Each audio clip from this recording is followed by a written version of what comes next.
We're the company that makes a ZK VM called SP1. Maybe some of you are familiar with it. And yeah, today I was thinking of just giving like a high-level overview of like how SP1 works behind the scenes. So for example, how we go from like Rust code to RISC-V to then our multi-table architecture, our precompiles, and then in the end up with the one Stark proof, and then end up with a Snark proof for Ethereum. Is that like too basic, or do you think that'd be a good overview? I think it's great. Okay. Great, Okay, sounds good. Yeah.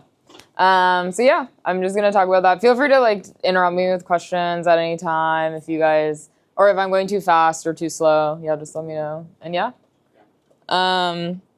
Okay, so yeah, I guess like maybe we can start with SP1. The name stands for Succinct Processor 1. We were inspired by the Mac M1, so that's where the name comes from. And yeah, it's a ZK VM, which stands for Zero Knowledge Virtual Machine. And I guess I don't know if you guys have ever written like circuits before, for example, in Gnark or CirCom. Oh yeah, that's better. So with Gnark or CirCom, what you have to do is you have to like write your code or you write your expression you want to generate a ZK proof of in the form of like additions or multiplications or something more custom. But with SP1, you can just like write normal Rust code and then generate a proof, which is very powerful because it basically becomes like 100x easier to actually program statements in it. And the reason we were inspired to build SP1 at Succinct is when we started, we were actually using things like CirCom, Gnark, Plonky2 to build ZK bridging. So we were building an Ethereum-like client in CirCom and then a Tendermint-like client in Plonky2. And we realized that if we always had to make circuits, it'd be very, very difficult and not possible for the field to progress. And so that's why we decided, okay, the future of ZK, the world we want to live in, is just write Rust or normal code and get it to work and have a performant ZK VM. And so that was what inspired us to build SP1. Okay, so the pipeline for SP1 is actually pretty simple. You take Rust, and then it goes to this instruction set called RISC-V. And so what happens is basically you have some Rust code. So it's like function, like some Fibonacci function.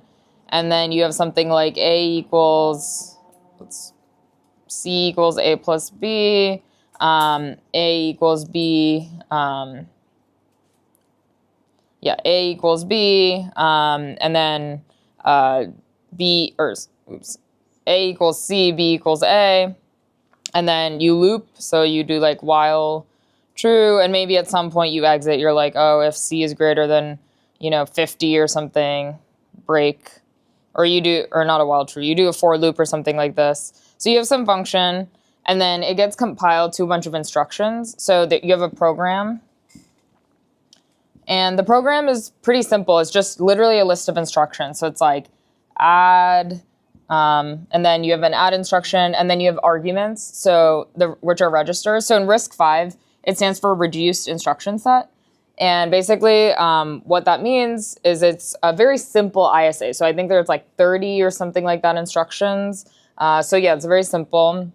And it's a register-based architecture, which means there's like, I think, 32 registers. So they're denoted as like A0, A1, A2, etc. And sometimes some of them have like different names, because they're keeping track of other values. But basically, most instructions take the form of having two operands and a third operand. So they have two source operands, like A0, A1, and a destination operand. So this is destination, this is source 1, this is source 2. So basically here you have something like you have two source operands, you read the values in these registers, you add them together, and then you store the value in this third register. So a lot of instructions look like this. There's like mul, div, rem, and a bunch of others. And then you have like special instructions. So there's like load and store, which basically takes in like an address and then a register, and it'll load from an address into a register, and store basically does the opposite, where it'll like take a register value and store it into memory. So these are like the memory operations. Then there's branch operations and jump operations, which help with control flow. So with jump, it's like useful for for loops and things like that. And branch is also useful for those kind of constructions and also if statements.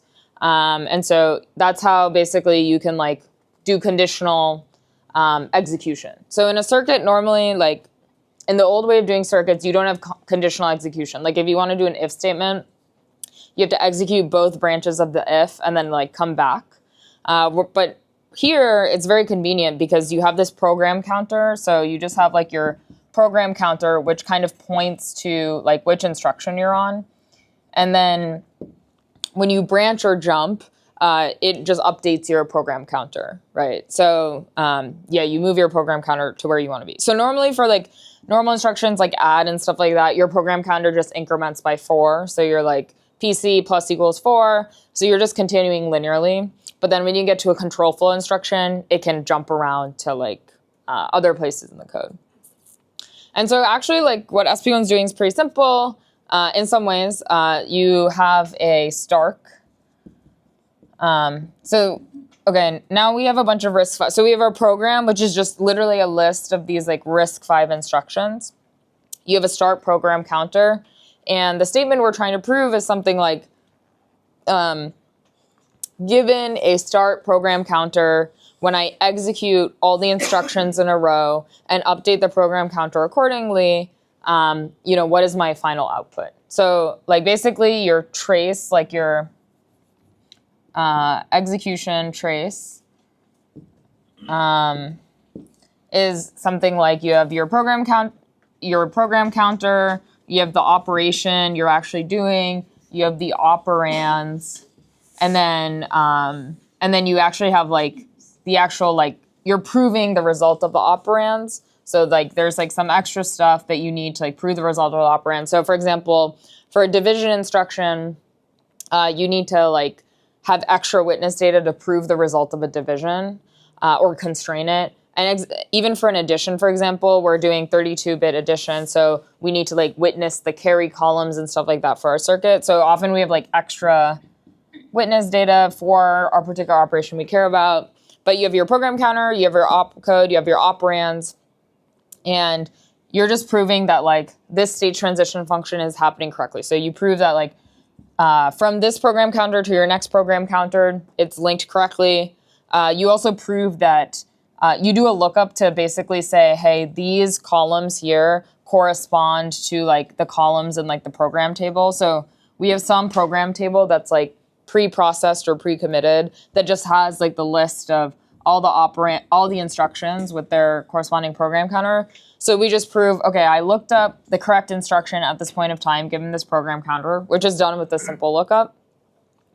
And then you prove that the instruction was actually executed correctly. So for an add, for example, you prove if I have 3 operands, A, B, C, you prove that A is linked to B plus C, and A is actually the addition of B plus C instead of something random. Then you also prove that the program counter was incremented correctly. And then, yeah, you're basically done. So that's like kind of the statement we're trying to prove. And in a normal Stark, I mean, if you've written like error constraints or circuits before, generally your constraints are very similar of this form. So if you're trying to prove like a Fibonacci computation, it actually usually looks pretty similar. So you have like, let's say you have A, B, C for Fibonacci. Your constraints usually look something like prove A equals B plus C, and then you prove that the next row, that all these values were like carried over correctly. So you prove that, A prime equals B, and then B prime is equal to C. So you basically load in these values correctly and update them. And so you can, in a Stark world, you can prove statements of the form like, one column is equal to like some like addition or multiplication, like some polynomial, setup or equation of the other columns. And then you have some maximum degree usually. So for example, you can't do like b to the fourth plus c. Well, you can do that, but then, that results in that you have to do like extra work at proving time. And so, yeah, you have like some degree 2 or degree 3 constraints. And then you can have these next row conditions where you say the next row is equal to values in the previous row. And so here, like, it's actually, if you have ever written like a Fibonacci Aroostook, it's actually like what we're doing is very similar, but our constraints look a lot more complex because like we're trying to prove something much more complicated than Fibonacci, which is just adding two numbers together. We're trying to prove like 32-bit arithmetic and stuff. So yeah, this is like, I guess, fun at a high level what SP1 is trying to do.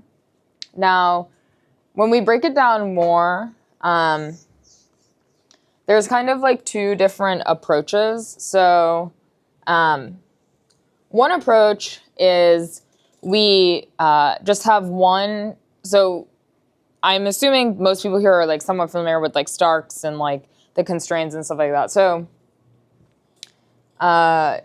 yeah, let's talk about the different options. So one world is like we have one Stark that's just like the program table, and that is a commitment to like the program. This is like a pre-process. So basically, for a given program, you just have a commitment to this table, and like everyone agrees upon it to start with, because it's just like public information as to what your program is. And then you'd have one Stark that's just like your execution trace, right? That's literally doing what I described above. So there's a program counter, there's an opcode, there's the operands, there's like columns for extra data that might be different depending on your operation. And then you probably also actually have a bunch of selector columns to do different statements based on what operation you have. So in this world, this is kind of like in this world where you just have one kind of Stark that's all your RISC-V constraints, you actually have to have very complex statements about all the columns, because proving the RISC-V ISA is pretty complicated. So like you'll have to like, it's possible to do, but you'll have to do like degree 5 constraints, because you'll have a bunch of selectors and you'll say like, you'll have stuff like, okay, if my operation is the add operation, then the operand columns are related in this particular way. But if the operation is like a multiplication operation, then the operand columns are related in a different way. And you'll have to have like a bunch of these like if circuits and selectors and stuff like that. And so that actually leads to a lot of complexity. And I mean, of course, one way you can do it is you can just have like, for every single operation, you just add like a bunch more columns, and then you just turn off those relationships based on which operand you're executing, but that really sucks. So in SP1, we decided not to do that. And actually, it's much simpler to do what we did, which is kind of, I think the name Jolt has popularized for this is like a lookup-centric architecture. So for us, we don't just have one table that proves execution of RISC-V. We actually dispatch out each operation. So we have the program table. Okay, then we have our CPU table. And then we have a table or a circuit to constrain the add operation. We have one for mul. We have one for div. And then I think in total, maybe we had a bunch. We have like one for shift. We have one for a bunch of other stuff. So basically what happens is in the CPU, we just have program counter, operands, and all the CPU Stark is responsible for proving is like, okay, the program counter is incremented correctly depending on the operand. So if it's a ALU operation, like it's addition, multiplication, division, the program counter increments by 4. If it's a branch operation, then we make sure the program counter increments by like one of the operands. If it's a jump operation, we make sure similarly the program counter is like related to the next one by one of the relevant operands. But all we do is we just say like, okay, here's the opcode add. Here are the operands and the values. So it's like 5, 1, 4, for example. So 4 plus 1 equals 5. And here's the program counter. And then what we do to actually constrain that this operation like is actually being applied to these operands correctly is we do a lookup to this add table that's solely responsible for constraining 32-bit addition. So here you just have A, B, C, and extra witness data, so 5, 1, 4, and extra like carry columns. And all this Stark does is it makes sure that like when I have two 32-bit numbers that like result 32-bit number that 32-bit addition is constrained correctly. And so that's all this table does. And it has some like extra columns to like witness the carries and like, constrain that relationship properly. Similarly, we have a multiplication table that does the same thing, but instead it's for multiplication, not addition. Same thing for division. So, and we're doing these like lookups to basically make sure that, okay, when there's an add here, we make sure that this answer lives in this table, which appropriately constrains the operation to be correct. So the advantages of this approach, so there's actually a lot of pros of this approach. So one pro is that the maximum degree of each table is 3. So because each table is doing a simpler thing, we can make each table have a maximum degree of like 3 in our constraints, which is better for like proof time. The other thing that's really awesome, this like lookup centric world, is that for each operation, you need like additional columns to be able to constrain it properly. And actually for division, for example, you need a lot of extra columns. So our division table is like really wide. It has a lot of columns. Our addition table is like thinner. So now if we did this all in one table, then you'd always be paying for all the extra division columns, even if you're just doing an addition, right?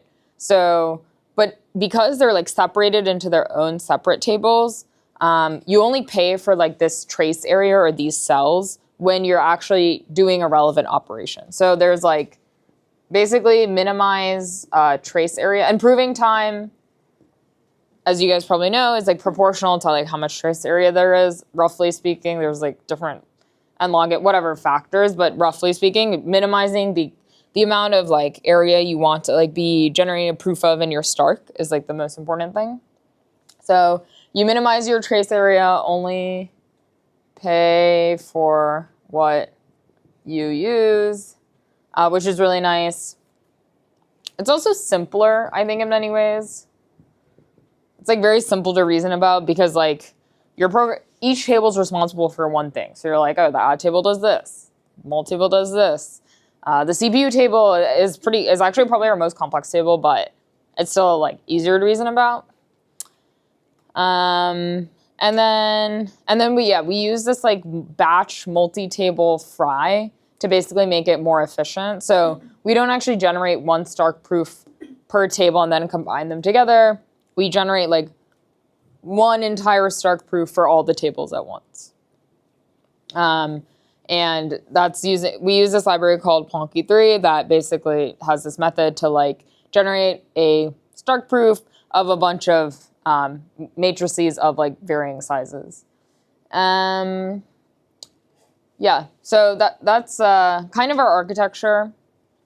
And then I guess maybe another part to talk about is the memory argument. I should talk about the cons. So the cons of this architecture are that it's annoying for recursion. So I'll talk about recursion later. But basically, if you're trying to prove a really long program, so sometimes we do executions that are 10 billion cycles.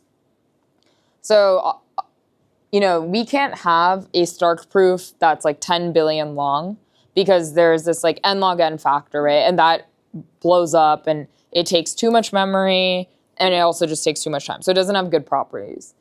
And so what we do is basically in SP1, so there's this like recursion or sharding, we call it. We take a really long execution trace that's maybe like 10 billion cycles. So you take the entire trace and you break it into chunks or shards. So We break it into, I think, 2 million size packages. So it's like 2 to the 22, I believe. So you break it into segments that are 2 to the 22 long of execution. So we have a bunch of chunks. And for each chunk, we generate a proof. So we generate a proof, like a Stark proof. But then in the end, like this is not succinct, right? Because like it scales with the amount of instructions in your program.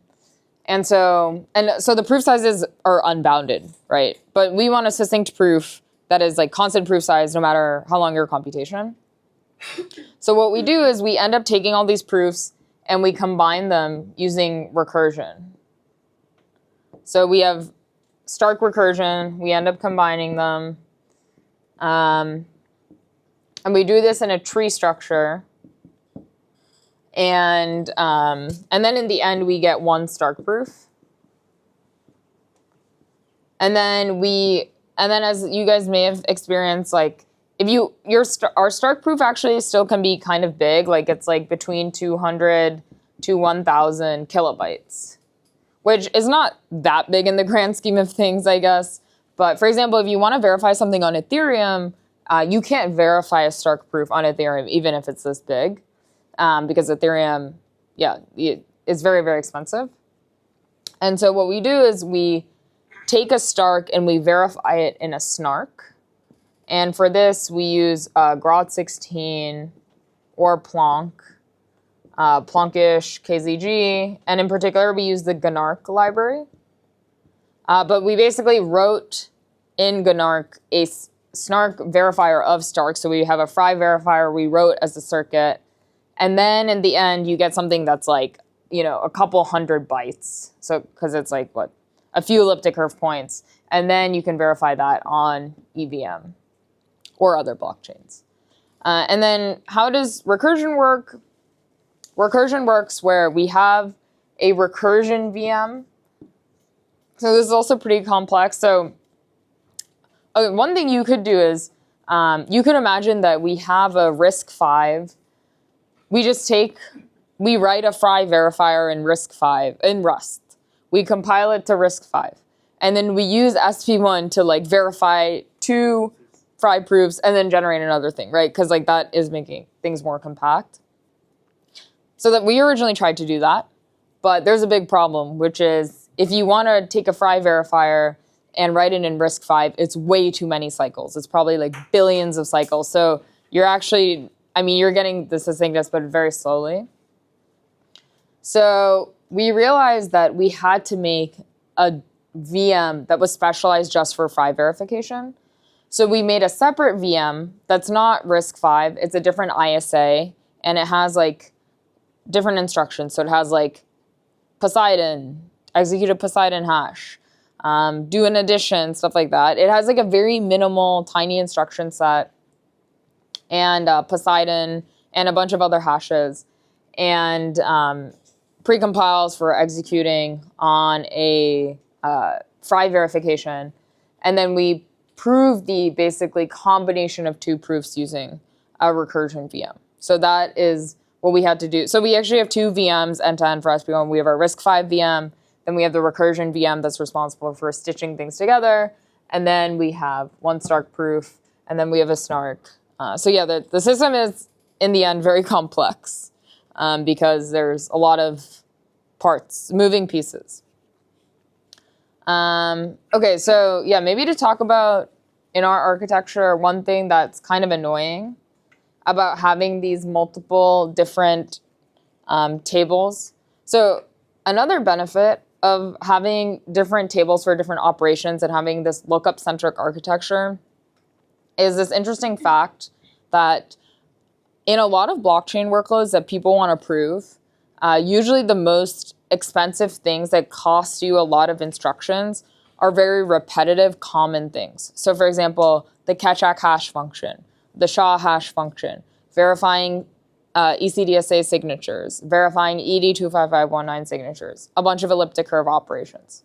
So that's even true in the EVM, right? Like if you try to write a Solidity smart contract that like verifies signatures and you just write it in Solidity, that's costs way too much gas. So what does the EVM do? They have this notion of precompiles where basically you can call out to a contract that just has native code that runs the operation. And it's basically like 100 to 1,000x more efficient than executing the EVM and executing EVM bytecode. So we have something very similar in SP1. So for example, for a catch hash function, normally I think it's like 100,000 RISC-V instructions. If you had to like load in all the data, then do the XORing, then do the permute, the catch F permute, then, you know, whatever, do a bunch of stuff. But that's very inefficient. And so what we do is we have separate circuits for actually doing an entire operation like a catch. So in our case, for catch, it's a very wide circuit because it's doing a lot of logic. But basically what it does is it loads in, the two operands to the catch are like memory addresses that point to like, where do I want to start catch-acking? And then it'll load in the data. So it'll like, there's like load in and read from memory. Then it'll do a bunch of stuff like, okay, XOR, whatever other catch operations are needed.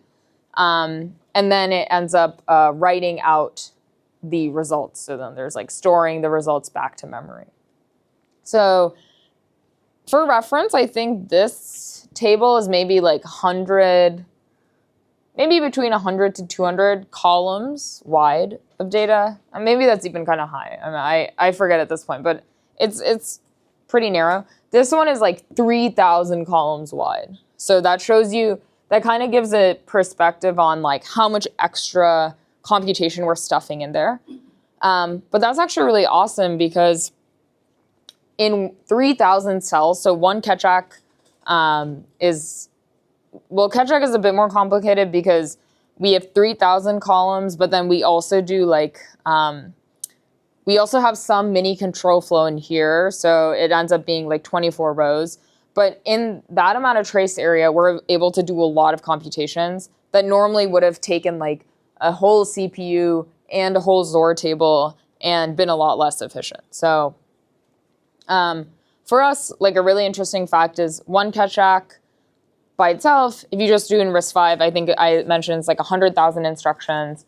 But when you do these precompiles, where basically we have a precompile that just does a catch F permute in terms of trace area, that goes down to 14,000 RISC-V cycles, plus the paying for this circuit. So it's actually a lot more efficient. It's like a factor of 10 more efficient than had we done the catch just like in RISC-V.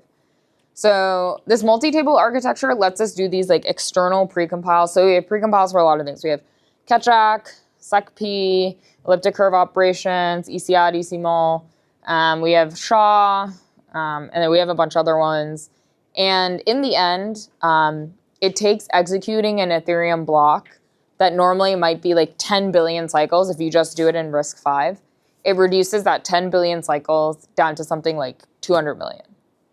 So that's really powerful because that's kind of like that's a really, really big reduction, obviously, in terms of the raw amount of work we're doing. And yeah, that's like also a big reason when SP1 came out, we were a lot faster than something like RISC-0, especially on proving blockchain workloads. And a big reason for that, in addition to like this multi-table lookup-centric architecture being fundamentally more efficient in terms of trace area, is also because we had these precompiles that just really reduce the raw amount of work we were doing by like sometimes 10 to 20x, which is pretty awesome. Now, one thing I will say is that having these precompiles is kind of a nightmare in recursion, because here, like, your proof, depending on what precompiles are enabled or not, your proofs that you get here are not constant shape or size, because there's like different table sizes that are involved. And so you have a bunch of different sizes of proofs and tables and stuff like that. And so when you try to recurse them, your recursion VM actually has a lot of overhead from having to like account for the dynamic nature of these proof sizes. And so the recursion VM ends up being kind of slow. So in V3, SP1 V3, we basically had this recursion VM. And that was pretty slow. And we were like, okay, that's too slow. So in V4, we replaced it with a circuit. So we have a recursion circuit that has no dynamic control flow. And instead, basically, for all the different sizes of proofs or like different combinations of these like precompiles, we have these like different shapes of proofs. And then we have different circuits that we compile for those different shapes, and then we run them and compile them together. But that actually has a lot of annoying properties that other people on the team had to deal with, not me, thankfully. But yeah, that creates a lot of problems. And it kind of has other downstream implications in other parts of the system. Like we have to store those circuits or JIT compile them and stuff like that. So we didn't like that. So yeah, that's like one of the big areas we're looking to fix.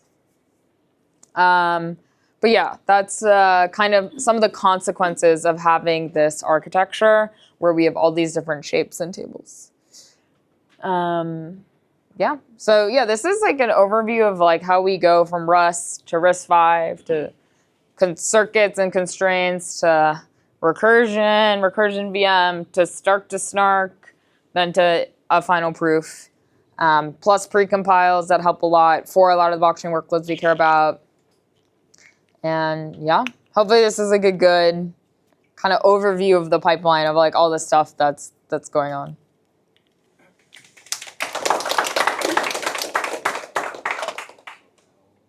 So do we deal with a table, so generate a big proof, or we generate a small proof for each table? No, all the tables get like there's this method in Plonky 3 that's like MMC. It's like multi-matrix commitment scheme. So you can actually shove all the tables and get one proof in the end. And yeah, it's called like batch, multi-table batch fry, I think is what they call it. But yeah, basically instead of like, doing the Merkle tree and opening, they basically have all the tables together in the Merkle tree, and then they do some like clever stuff for like, yeah, they do some clever stuff to make it a little more efficient than basically having a proof per table. Yeah. Yes. More as a follow-up to that question. So are you saying that one proof can have like multiple tables? Yes. And I think another question similar to that is that, because you mentioned the tables are linked by the lookups, so I feel like squeeze them into like one proof, how do you keep like the structure of the table, like making the connection between the yeah. So our lookup argument is called logup. So basically what the lookup argument does is it's actually somewhat it's not so hard to explain, but basically if I want to relate these, I want to make some claim that like these columns are here in this table and like these columns are here. So basically what I do is, let me see, it's been a while since I've been in this part of the code. So you get like some challenge from the system. Then this is like very rough. Like this might not be the exact math of what's going on. So you have a column that basically keeps track of 1 over like these various column values. So you have like C1 plus alpha times, this is your challenge, C2 plus alpha squared times C3. So basically you'll have this like column that's the inverse column of like some identifier of these columns. So what this does, you can think of this as like philosophically as like a hash of these elements. So you're basically like, this is like a way to have these elements as like a tuple and keep track of all the tuples. Then you have a running sum column that sums up this column. So at the end, and you sum it up also, I think, with some randomness. So at the end, you get some like value of your running sum that's like, oh, I've seen the tuple 514, I've seen the tuple 3, 1, 2. I've seen the tuple 6, 2, 4, or whatever, right? So you get some running sum of all like the tuples you've seen, but it's like, it's just one number. And then here you do the same thing. And here you can have like multiplicity, right? So you can have like multiple 514s, right? It's like totally could happen. We actually do the same thing here. We just like repeat it. If we see it might be more efficient if we like compress it, but we just repeat it for simplicity. And here, but these are in different order, right? Like, because it's just a multi-set check. So like these don't have to be in the same order. And here you also do the same thing. You keep a running sum. You get some value at the end. And then you just, in your proof, you say like, oh, this value, like in the last row, this entry is the same as like this value in the last entry. Now, I think actually that's not fully what happens. What happens is like we take all these values and we throw them into like another giga running sum column or something like this. And then at the end, we just show that. So basically, we throw this into a giga running sum column with multiplicity like +1. And here we throw all the stuff in with multiplicity -1. And then at the end, we just show that the end value you get of the global bus ends up being 0, because that means all your relationships like canceled out. This is not like super precise. Like, I'm not sure if this is the exact formula or whatever, but like that's kind of philosophically what's happening. And it's really nice because like these running sums are just implemented as constraints themselves, right? Could you explain again why things get messy when you do recursion? Because I'm not sure about receive 5, but for other assembly like MIPS, for recursion usually just you prepare the parameters and jump to the recursive case. So it's just like a whole new program when you jump. So why things get messy if you can like implement all those instructions, including the jump? Oh, yeah. So recursion in Rust is totally fine because, as you were saying, it's implemented as a jump. So the jump is totally fine. What I'm talking about is recursion at like the proof level. So basically, if we want to prove a program that's super long, that's like 10 billion instructions, we can't just like have a Stark that's like 10 billion long because like that's going to take too much memory. So what we do is we break it up into like executions of 2 to the 22 instructions each, and then we recurse. Then we get a bunch of proofs, but that's not succinct because we have too many proofs, and we want to get one proof. So then we have to combine 2 proofs by basically verifying a Stark in a Stark. So using like Stark recursion to verify 2 proofs and combine it into 1 proof. And we also have to prove, for example, that like the last program counter here is the start program counter here. And yeah, I think that's actually the only information we need to like carry over. So what it's saying is basically it's too long when you do the proving. Yeah. If we want to prove a really long program. Yeah. I'm curious about the KKF part. So I'm curious what kind of the exact proof system you guys are using, and what is exactly time it takes for like 1,025 invocations of KKF. Oh, I mean that depends on like the hardware you're running on and a bunch of stuff. So that's like hard for me to answer.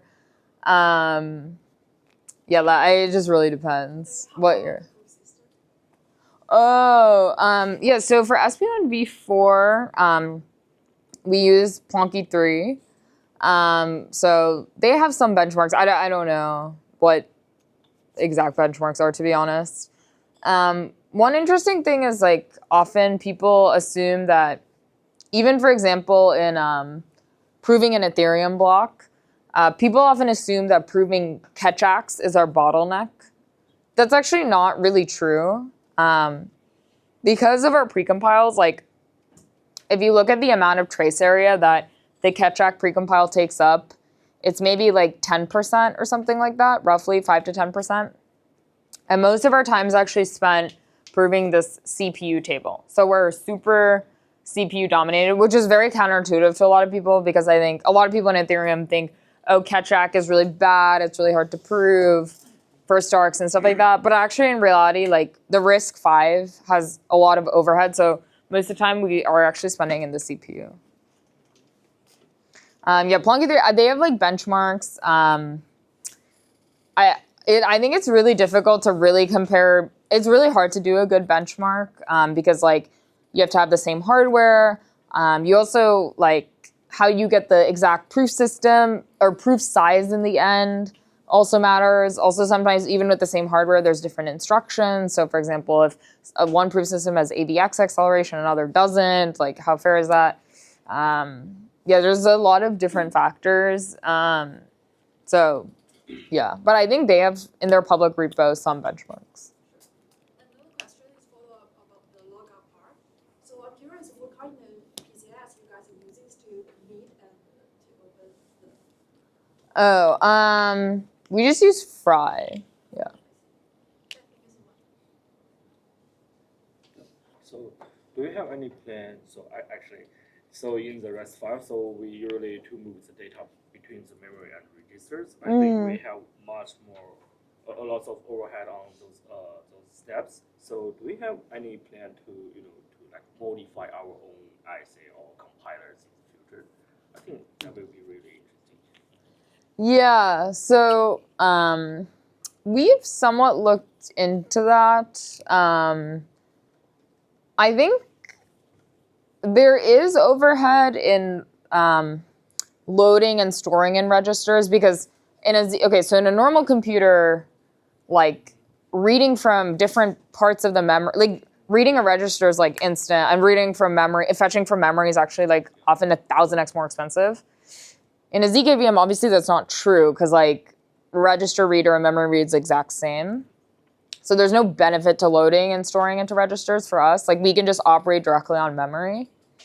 If you look at the percentage of instructions that are spent on loads and stores, it's not that high. I think it's like maybe 20%, depending on your program, obviously. Because obviously even in normal programming and normal compilers, they try to minimize the amount of like memory register movement. So it's not that, like 20, 30% is good, but it's not like a game changer. So yeah, we've done some explorations into this and maybe we'll have some work coming out on the future about that. But yeah, I don't think it'll be like a 10x improvement. Like a lot of people think, oh, you make your own custom ISA, it'll be a 10x improvement. From our, like, if you just do something naive where you're like, oh, we're going to remove the load and store instruction, just operate directly on memory, that's not a 10x. It's not even close. It's like a 20%. Yeah. But yeah, that's a good question. Yeah. I think you just mentioned that the problem in the recursion part is that you must evaluate many polynomials, right, in the recursion part. So why not just using a batching scheme to batch these polynomials together to finish this? I don't think that's the problem in recursion. The problem with the recursion is like basically the proofs that come out of the like leaves of the recursion are non-uniform in size because like they might have like different amounts of tables or polynomials. And so because of that, like the verification is also not like a uniform computation. It can also be dynamic. And then that introduces overhead when like because then we have to allow for dynamic control flow in our recursion proof. And then that introduces overhead. But I mean, we solved that problem in V4 actually, so we solved it, but it's like annoying because then you have to like compile a bunch of, you have to deal with having all these dynamic circuits and like we have to compile like 100,000 circuits for all these different shape combinations and stuff. So it's more of a practical engineering problem than a theoretical problem. Yeah, does that make sense? Actually, my question is, so I mean, each chunk you must generate a proof for each chunk, right? Yes, yes. And the major problem here is that you need to do a polynomial evaluation for each chunk. I think the main part of the proof is completed. polynomial evaluation for each chunk, right? Oh, like in the recursion program? Just before the recursion VM. Oh, here. Like you're saying even at the leaf layer? Yeah. Oh, I see. But we already, like here we already like maximize the amount of like instructions that we can like batch without blowing up like our memory. So we couldn't like batch these two proofs together. Yes, I mean, why not just batching these two things together? Well, if we could do that, then we would just like for example, we can't generate a proof of something that's like 10 billion long, right? Yeah. Because like that's too much. Because it like takes up too much memory on your computer because you have to do the FFT and stuff. So The main problem is memory. yeah, exactly. And also it's not that efficient because you can't parallelize it. Yeah. So here it's nice because basically you can like parallelize on many GPUs your computation. So it's actually sometimes we actually run with like shard size 2 to the 19, which is even smaller. And it actually results in more network, but it's more parallelizable, so the latency is lower. So another question is, so far, how much time you take for the whole proof? Like to generate a proof? Yes. Oh, that really depends on the computation. Like a customer's device. Yeah, so the proof time depends on the computation, the hardware you run it, and yeah, those are basically the two factors. So for example, for an Ethereum block, and how much of the hardware you use. So for an Ethereum block, this is like good numbers I keep in my head. So one Ethereum block that's average like 15 million gas is like between 200 to 400 million RISC-V cycles. And on a single 4090 instance, so if we just use one 4090, that can operate at between 2 to 3 megahertz. It's a little lower for Ethereum blocks because we also have to prove a bunch of precompile. So sometimes it's like 1 megahertz. So on one 4090, it can take like, we can do the math, like 200 seconds or something. But then if we distribute the computation across many GPUs, then obviously you're still doing net. You net actually do more work, but we've gotten it down to like 30 seconds, which is pretty awesome. Yeah. Yes. Do you use naive recursion or use accumulation or folding? Oh, no, right now it's naive. So we just have like Stark verification and yeah, put the proofs together. So why don't you use accumulation or folding? Well, yeah, there's some recent papers with like folding with Fry and stuff, but it's like newer techniques. Also, sometimes like the theory is not as like, so why do we use Fry? Well, we use Fry because we like hash-based stuff with small field. So we're using the baby bear field, which is like it fits inside a 32-bit word, which is really good for hardware and GPUs and stuff. Other systems that are much bigger, like, that use like elliptic curve techniques or whatever, don't have good hardware properties. And I think most of the folding was very elliptic curve based, which meant kind of like it would just be very slow. Like theoretically, yes, the recursion has better properties, but like this step of generating any of these proofs would like be so slow. And so for us, we need to use Fry and like small field techniques. And yeah, I think Fry and folding is like hash-based folding is like pretty new. Yeah. The bottleneck is the first layer. It's not the recursion. In terms of the amount of work, I think usually it's like 60% here, first layer, 40% recursion. Yeah. For other work, like it depends on the workload. If you're doing a really large program, it can be like 70-30. Yeah, so this is not a bottleneck. Like we usually care more about this. Yeah, that's a good question. So what features I mean, so if we have a chance to redesign the compiler and I say, so what would be the best or more VM friendly? I say. Yeah, it's a good question. I think just minimizing the number of instructions is very good. It also depends what you're looking for. So, for example, for some instructions, like for example, or for latency, you're really bottlenecked by the number of instructions. So for less instructions better. yeah, that's also, I mean that's also good for costs too, because you're doing less work. Yeah. So less instructions better. So some of the RISC-V instructions are really annoying. So like it has mul h, mul uh, mul like all these different variants.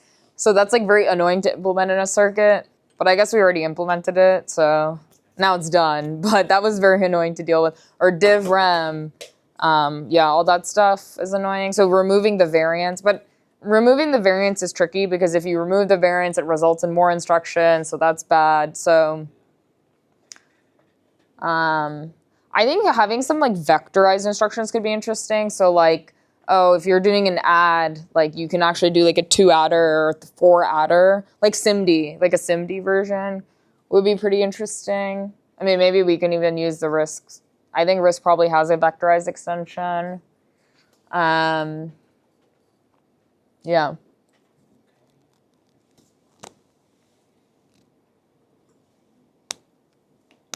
Yes. So I have a question regarding the backend. So you mentioned like SP1 uses Plunky 3, which I believe like came out sometime like last year.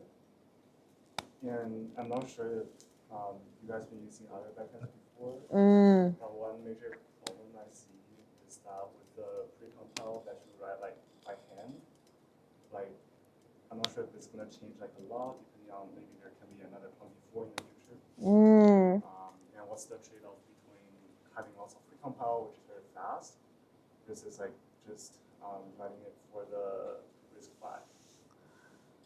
Yeah, so even if we used another backend, for example, like Binius, it doesn't really, like, the fact that we have precompiles is somewhat irrelevant. Like, even our add table or mul table would have to change the arithmetization to really, like, squeeze out the performance, I think, of a new proof system.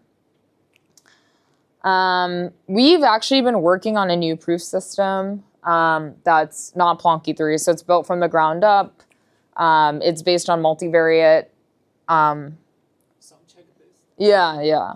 So we've been working on a new proof system. So that's kind of an alpha leak. It'll come out maybe sometime soon. We don't know when. But yeah, we've been working on that. I actually don't know much about it because I don't do much coding these days. But yeah, it's been very exciting work by our proof system team. And for that, we actually didn't have to change any of the errors because it still uses the same field. So we had to change the lookup argument. So we use like lookup GKR, I believe. Yeah, because based on some track, but all the other errors stayed the same. Or the errors, we changed a bit to optimize them, but like they're the same because we use the same field. So it's not a big deal. Maybe as a follow-up question for the precompiles, I wonder if there's like a systematic way of checking the sonic spots. Because those are like handwritten can be pretty error-prone. Yeah, so for all of our precompiles and even normal errors, we're actually working with this team called Verdice on proving determinism. So basically what it shows is that it shows like if you have a deterministic, like if you have like some input X into the error, it results in one deterministic output. And actually for almost all errors, I think that proves correctness because like, for example, for Ketchak, okay, if we run a bunch of Ketchaks and it gives the right answer, determinism is like almost as good as proving that it's correct. I think similar for add and mull and diff. So we're actually working on, basically doing this determinism check for all our errors. And I think at that point, our errors will be fine. I actually already think our errors are probably the least complicated part of the system. It's actually pretty easy to check an error. I think even like, for example, AI tools are probably really good at checking errors because it's like a very self-constrained, like, oh, I want to prove, this particular thing. I think the harder parts of our system to audit, and actually where someone found a bug in the past, was in this recursion stuff. It's pretty intricate because you have to do like all these checks of like the current value. Like it seems kind of simple, but there's actually a lot of like complicated like linking checks you have to do, that the program counter was like correct, carried over correctly. There was like the public values thing, blah, blah. There's like a bunch of intricate stuff in here that I would say is more difficult to reason about and more intricate than their errors. Because the errors are very like narrow and like touch very few parts of the system, yeah. And yeah, the determinism thing, I think will make sure all our precompiles are very safe. I'm just curious about what techniques do the very nice guys they use to check the. I'm not sure. They have this tool called Picus, and then That's like SMT? yeah, that. Yeah. Model checking and that stuff? I'm honestly, I'm not familiar, but yeah, they wrote a blog post about it. I can send it. Yeah. So I just care about the compiler. So because the modern compiler, they introduce some fancy optimizations for. Sometimes they maybe expand the instructions, so expand the loops, so make sure they more efficient on the modern CPUs, but probably not Z-friendly. So to find something, okay, these annoying features of the compiler. Yeah, we haven't dug that much into it, to be honest. That could be possible. Yeah, we haven't dug a lot into it. But generally, we actually find that when you use like higher levels of compiler optimization process, like you use LTO and stuff like that, like it gets better. So I think generally they're actually probably pretty aligned. Yeah.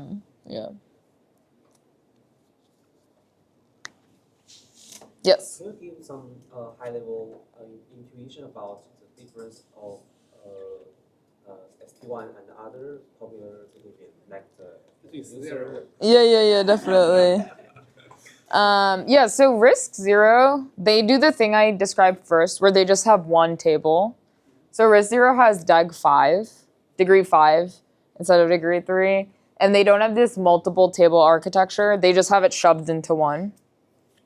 So that, like, on a trace area basis, like, we do pretty detailed, like, analysis of this internally. So on a trace area basis, their thing is less efficient by, like, a factor of 2 because of the one table instead of multi-table. The other difference, I would say, it's the same field, basically the same proof system. The other difference with them is they don't have these precompiles. So because they just have one table, it's very hard for them to do these precompiles. Oh yeah, so their memory argument is very different from ours. They have Merkleized memory. So basically, like, every time they read memory and write memory, they have this like Merkleization argument. And so yeah, they have to do these like Merkle proofs against some root. We use a different memory argument that's like more modern.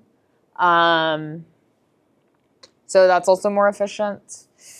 So degree 5, their memory argument's different. And because of both their single table and memory argument, their precompiles are harder. Or like, they didn't have precompiles for a very long time because they're very difficult. So like, I think they came out with precompiles maybe almost 6 months to 9 months after we did. Because it's just fundamentally their architecture makes it very difficult to add them. The way they add them is like, the way they added their precompiles is a bit different, and it's less efficient than us. So that's why they're still slower. I would say those are the big differences. Probably the other practical difference is like for their constraints, they have this like language called like Zurg. They made their own like DSL with like MLIR and Zurgeon. I personally find the code very complicated to read. It's very hard to read because it's like this whole complicated MLIR blah blah. Yeah, our code's very, very easy to read. So like, for example, I think that's also why we have a lot of forks like OpenVM or like Pico is another one. Where yeah, Sphinx made by the Lurk team is another one. So I think a lot of people, I think someone here is even like taking our thing, forking and modifying it to work with WASM. So yeah, I think our code is very readable because like, yeah, it's just done in like a very simple way. Yeah. Pico, okay, there's a few other ones. Okay, Jolt. Yeah, they just very different actually, different PCS. Yeah, they use like large fields, like some checked, elliptic curve based. I think for them, recursion's really hard because like doing recursion with their PCS is like basically probably like a research engineering problem. Like people haven't done it before. I think they're pretty similar. Like they have this like lookup centric thing as well. I don't know if they ever materialize these tables. They might do it like with GKR or like in the head. I'm not like fully familiar with their system, but instead of having these tables, they maybe do like some checks instead of materializing them, which is like the nice part of their multilinear proof system. Yeah, so Jolt I would say is quite different. OpenVM and Pico I would say are very, very similar to SP1. To the point where like maybe they're fork-like almost. I mean, Pico's almost basically a fork. OpenVM's like fork-like, I would say.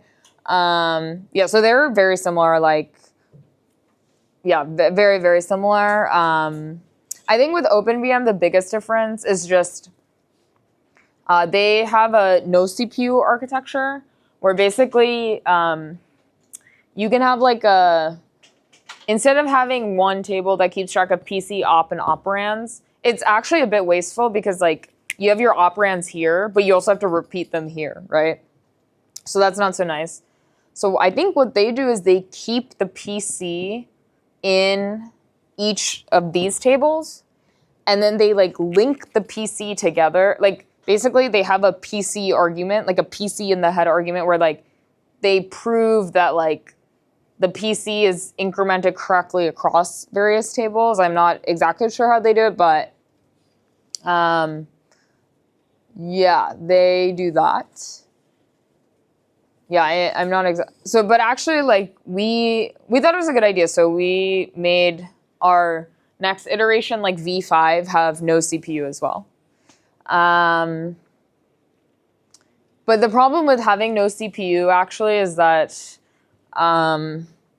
it becomes annoying because like you have even more table. Or yeah, no CPU becomes annoying for other reasons. It makes this part, or recursion part, harder. So their recursion's actually a lot slower than ours. Like for that reason, I think last time I checked, they also don't have GPU.